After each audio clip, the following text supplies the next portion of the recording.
So what's up guys? Dito tayo sa gubat. Titingnan natin yung silo natin kung may huli.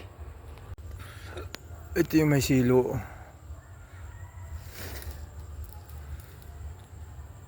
Nakaigkas yung isa nating bawig. Tingnan natin. Ay sayang. May nahuli sanang ibon.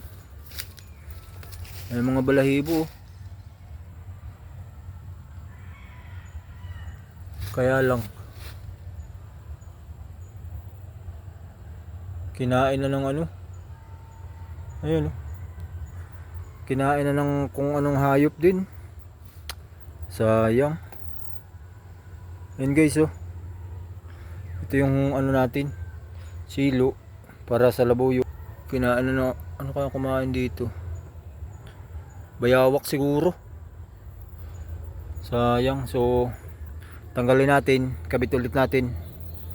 Tsaka tingnan natin yung iba nating silo kung may huli. So yan, kinabit na ulit natin yung silo. Tingnan natin yung iba kung may huli. Bali 5 silo yung nandito, tapos 5 din yung sa taas. Ay wala. Ayun.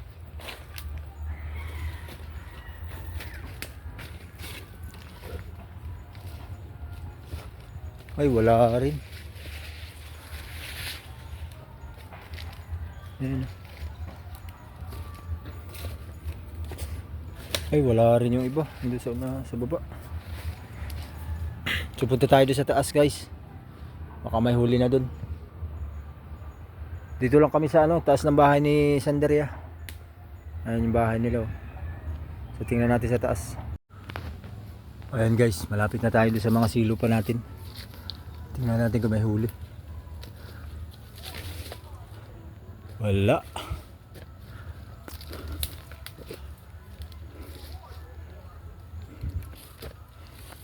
Walang huli. Ayan guys oh. Walang huli.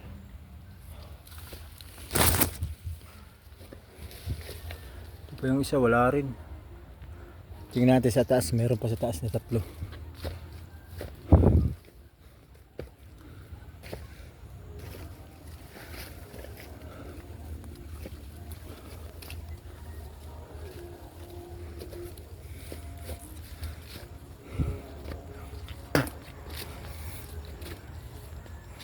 Ay, itong isa natapakan. Hindi naman nahuli. Ayan o. Migkas. So tingnan pa natin iba guys. Baka may huli.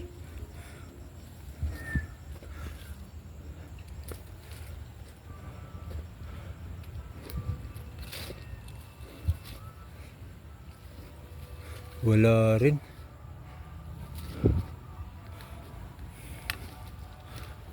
Ito. Wala. Sayang yung ano. Yung pa isa sa dulo. Sayang yung isa. Ibon siguro yun. Hindi na huli.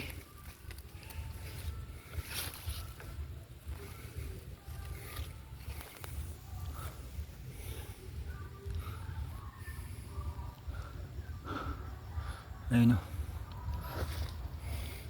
Bukas ililipat ko na lang to. Kabit natin yung isang silo. Guys. Ganito yung pagkakabit ko ng silo. Sasabit to dito. Then dito natin to. Yan. So, ganyan na. Lalagyan na natin ng sahig o yung apakan nila para umigkas yung silo. Dito. Yan. Dandahan lang natin baka umigkas. Saka. Bali 4 yung nilalagay kong sahig sa bawat silo. Pag marami na kasi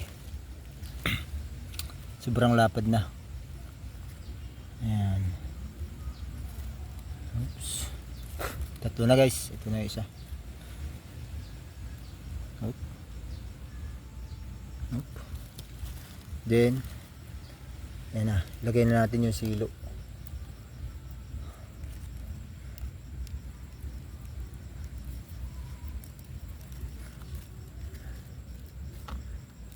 Ayan. Yan. Ayan na guys, may silo na. So